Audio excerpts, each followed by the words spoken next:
Assalamualaikum warahmatullahi wabarakatuh. Perkenalkan, nama saya Sarah Octavia dari kelas MGT 2 Rek B, NIM 20030491. Baiklah, saya akan menjelaskan tentang sisa hasil usaha. Menurut pasal 45 ayat 1 UUD nomor 25 atau 1992 adalah sebagai berikut. Sisa hasil usaha koperasi merupakan pendapatan koperasi yang diperoleh dalam 1 tahun buku dikurangi biaya, penyusutan dan kewajiban lainnya termasuk pajak dalam tahun buku yang bersangkutan. Pengertian SHU.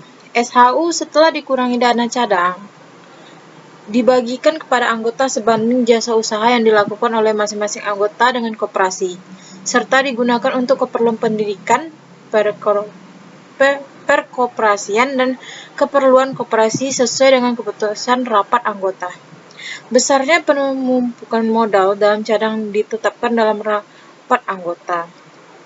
Penempatan besarnya pembagian kepada para anggota dan jenis serta jumlah ditetapkan oleh rapat anggota sesuai dengan AD atau ART koperasi. Besarnya SHU yang diterima oleh setiap anggota akan berbeda, tergantung besarnya partisipasi modal dan transaksi anggota terhadap pembentukan pendapatan koperasi. Semakin besar transaksi usaha modal anggota dengan koperasinya, maka semakin besar SHU yang akan diterima. Beberapa informasi dasar dalam perhitungan SHU. Yang pertama, SHU total koperasi pada 1 tahun buku. Yang kedua, bagian atau persentasi SHU anggota. Yang ketiga, total simpanan seluruh anggota. Yang keempat, total seluruh transaksi usaha atau volume usaha atau omset yang bersumber dari anggota. Yang kelima, yaitu jumlah simpanan per anggota. Yang keenam, omset atau volume usaha per anggota. Yang ketujuh, bagian atau persentase SHU untuk simpanan anggota. Yang kedelapan, bagian persentase SHU untuk transaksi usaha anggota. Rumus pembagian SHU. Menurut Undang-Undang Nomor 25/1992 Pasal 5 Ayat 1 mengatakan bahwa pembagian SHU kepada anggota dilakukan tidak semata-mata berdasarkan modal yang dimiliki seseorang dalam koperasi, tetapi juga berdasarkan perimbangan jasa usaha anggota terdapat koperasi. Ketentuan ini merupakan pewujudan kekeluargaan dan keadilan. Di dalam AD atau ART koperasi telah ditentukan pembagian SHU sebagai berikut.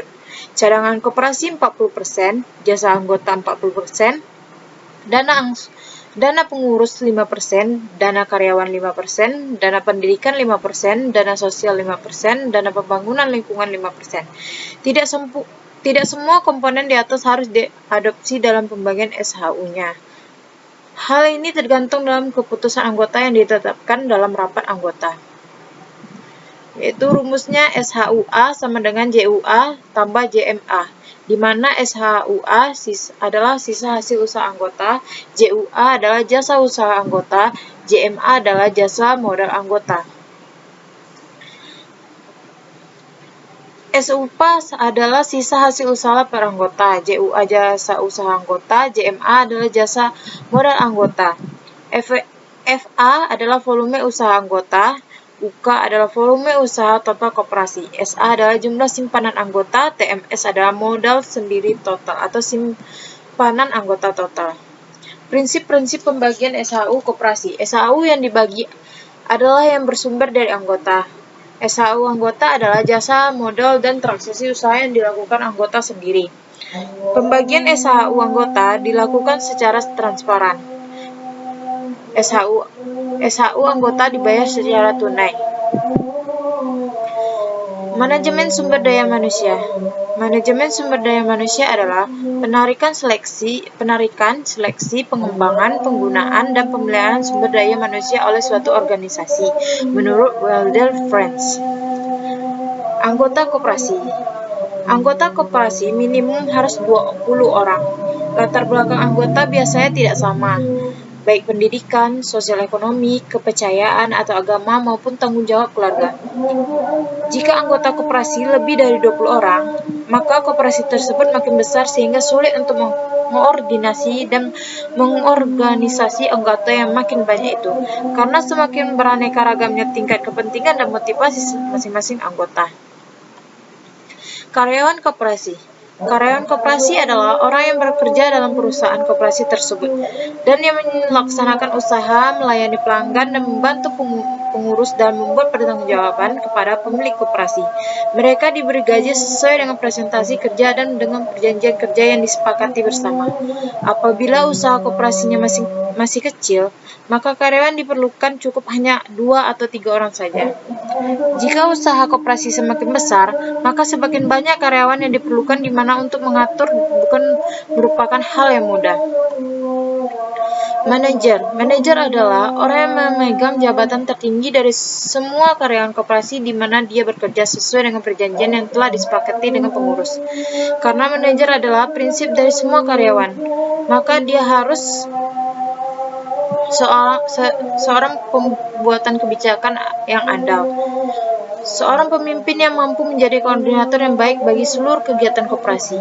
Seorang pengawas yang bijaksana dalam mengawasi semua kegiatan usaha koperasi. Walaupun ada kepala bagian keuangan, namun manajer juga harus mempertanggungjawabkan keuangan koperasi kepada pengurus. Pengurus yang jujur dalam mengatur serta menggunakan dana yang ada secara efisien dan produktif. Bidang personalia. Mengusulkan pengangkatan pegawai dan pencatatan pegawai yang melanggar tata tertib. Membimbing, motivasi, dan mengawasi karyawan. Mengusulkan peningkatan pendidikan dan keterampilan pegawai, misalnya dikirim untuk mengikuti pelatihan-pelatihan, mengusulkan promosi pegawai yang berprestasi, termasuk peningkatan kesejahteraannya. Pemimpin yang baik adalah orang yang tahu banyak tentang bahwa yang dipimpinnya, karena manajer adalah pemimpin dari seluruh kepala unit. Lanjut yaitu bidang pengolahan usaha. Karena usaha adalah tanggung jawab manajer, maka dia secara intensif harus mencari informasi pasar, merealisasikan peluang pasar yang ada, dan bertanggung jawab penuh terhadap omset penjualan. Dalam menangani masalah strategi teknologi produksi, ia juga harus menggunakan agar mencapai economic offset atau penurutan biaya dan pencapaian efisien kerja. Selain itu, pemodalan koperasi yang murah dan mudah harus diusahakan oleh koperasi, terutama modal kita operasional yang menjadi tanggung jawabnya. Di sini, pembelanjaan usaha harus diusahakan seefisien mungkin dan seefektif mungkin. Administrasi merupakan pendukung lancar organisasi, mencakup administrasi keuangan dan perbuatan laporan-laporan yang menjadi tanggung jawabnya. Sampai batas tertentu, dengan persetujuan pengurus dapat menandatangani surat-surat persetujuan dan pengeluaran sampai jumlah tertentu. Bidang perencanaan, mengordinir penyusunan konsep, rencana kerja, dan jangka pendek maupun jangka panjang. Rencana pengeluaran terutama pengeluaran yang rutin. Rencana pemasukan yang sudah ada anggarannya. Konsep perencanaan ini diajukan oleh pengurus, lalu diadakan penyesuaian seperlunya sebelum diajukan ke rapat anggota. Mungkin rapat yang berkaitan dengan bidang usaha. Bidang pengawasan. Di sini manajer bertanggung jawab atas seluruh bidang pengawasan, di mana kegiatan yang harus dilakukan mencakup antara lainnya. Yang pertama, perencanaan persediaan yang meliputi persediaan bahan baku dan barang jadi. Yang kedua, pengawasan investasi.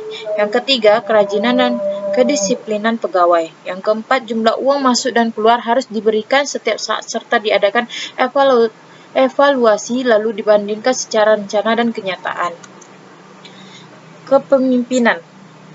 Esensi masalah kepemimpinan terletak pada keberhasilan dalam human relation, dan kunci pokok dalam keberhasilan itu adalah komunikasi, baik secara langsung maupun tidak langsung, atau baik secara verbal maupun non-verbal.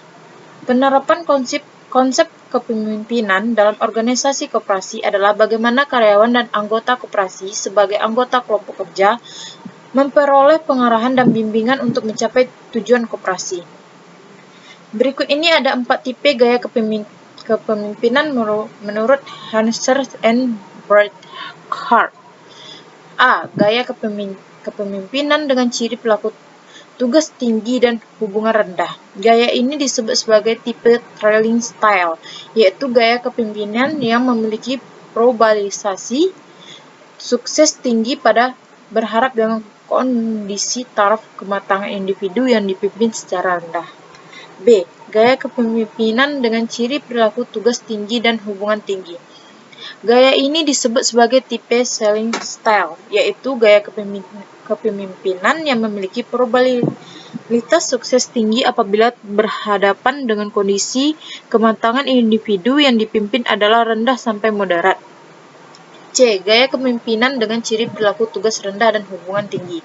Gaya ini disebut tipe participating style, yaitu gaya kepemimpinan yang memiliki probabilitas sukses tinggi apabila berhadapan dengan kondisi kematangan individu yang dipimpin adalah moderat sampai tinggi.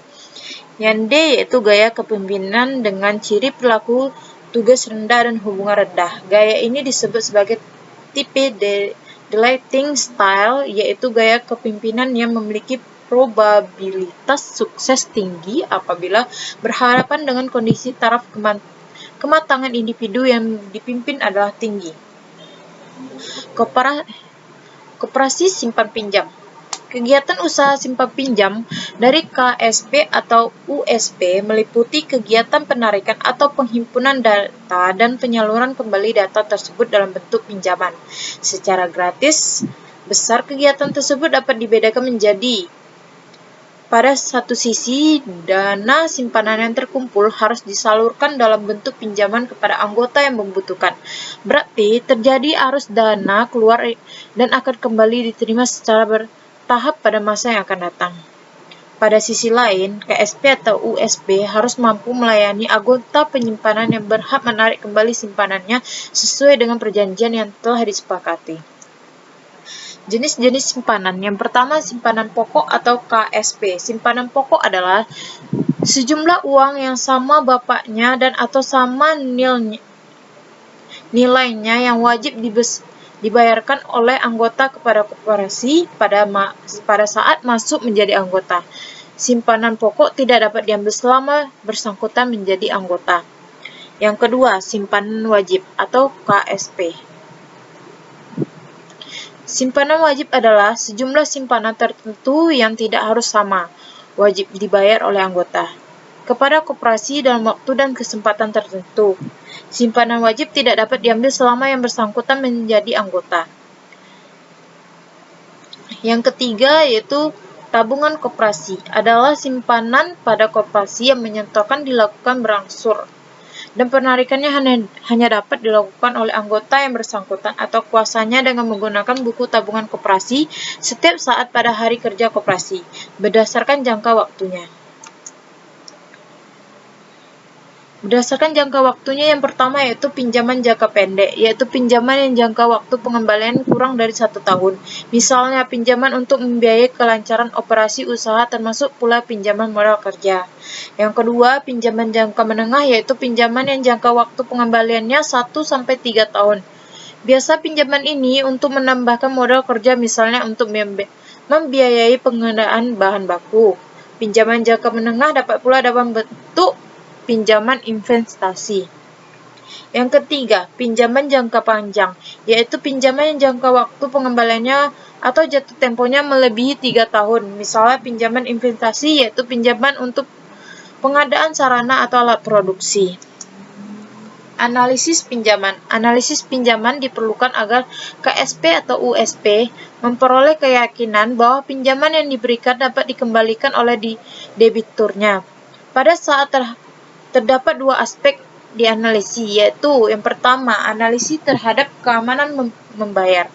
Disebut analisis kualitatif. Aspek yang dianalisis mencakup karakter atau watak dan komitmen anggota. Yang kedua, analisis terhadap kemampuan membayar. Disebut analisis kuantitatif. Pinjaman sebaiknya tidak diberikan karena pertimbangan-pertimbangan, yaitu belas kasihan, kenalan atau saudara atau teman, orang terhormat, atau terkenal disegani, status sosialnya tinggi, dan sebagainya. Pinjaman harus diberikan atas dasar pertimbangan kelayakan usaha dan kemampuan membayar. Syarat-syarat pinjaman. Dalam upaya menekan risiko pinjaman yang mungkin timbul, maka calon nasabah peminjam paling tidak diharuskan memenuhi syarat sebagai berikut. Yang pertama, anggota dan calon anggota KSP atau USP bertempat tinggal di wilayah bersangkutan. Yang kedua, mempunyai usaha atau penghasilan. Yang ketiga, mempunyai simpanan aktif, baik berupa tabungan maupun simpanan berjangka dan telah berjalan minimal 1 bulan. Jaminan. Tidak seperti bank, jaminan pinjaman pada KSP atau USP bukan merupakan hal yang sangat utama, atau apalagi pada KSP atau USP fungsional. Namun demikian, apabila hal tersebut ditetapkan, sebagainya tidak mengabaikan tujuan koperasi, yaitu meningkatkan kesejahteraan anggota.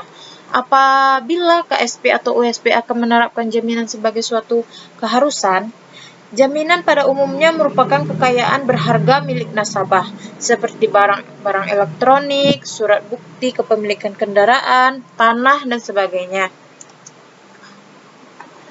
Lanjut ke UMKM. UMKM merupakan suatu aktivitas atau kegiatan ekonomi yang menjadi penggerak pembangunan Indonesia, ialah seperti industri manufaktur, agribisnis, agraris, dan sumber daya manusia. Dalam arti ini, mengidentifikasikan bahwa UMKM ini mengandung arti pemulihan perekonomian Indonesia dengan melalui pengembangan sektor perdagangan untuk program. Ciri-ciri UMKM. Yang pertama, tempat usaha bisa berpindah-pindah, tidak tetap berada di suatu tempat.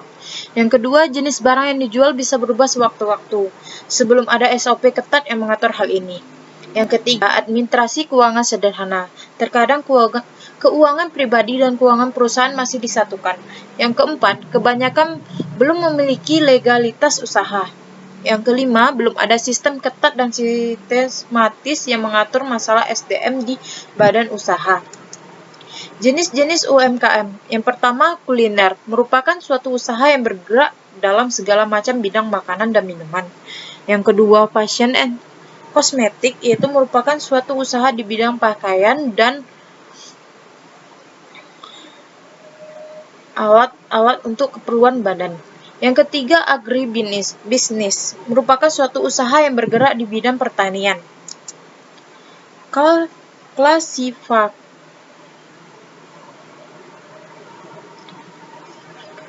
Klasifikasi UMKM. Yang pertama, livelihood activities atau lapangan kerja baru. Dalam menjalankan UMKM, ini ditentukan akan menghasilkan suatu lapangan pekerjaan yang baru. Lapangan pekerjaan baru itu memiliki manfaat, yaitu untuk mengurangi dampak pengangguran dan juga menambahkan penghasilan masyarakat yang belum mempunyai penghasilan atau pendapatan. Yang kedua, micro enterprise, yaitu sifat kewirausahaan. UMKM ini dapat menimbulkan sifat kewirausahaan. Sifat kewirausahaan tersebut penting supaya masyarakat tidak selamanya terpengaruh pada stagnan menjadi pegawai atau juga karyawan sepanjang hidupnya. Yang ketiga, small dynamic enterprise, yaitu jiwa entrepreneurship. Setelah memiliki sifat kewirausahaan, langkah seharusnya itu harus diharapkan mampu memiliki jiwa entrepreneurship. Jiwa entrepreneurship ini perlu dimiliki seseorang jika ia ingin meraih suatu kesuksesan. Yang keempat yaitu fast moving enterprise atau motivasi menjadi usaha besar.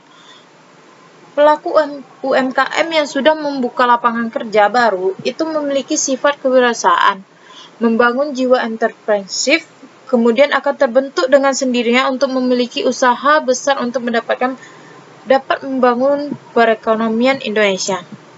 Sekian presentasi saya ucapkan terima kasih. Assalamualaikum warahmatullahi wabarakatuh.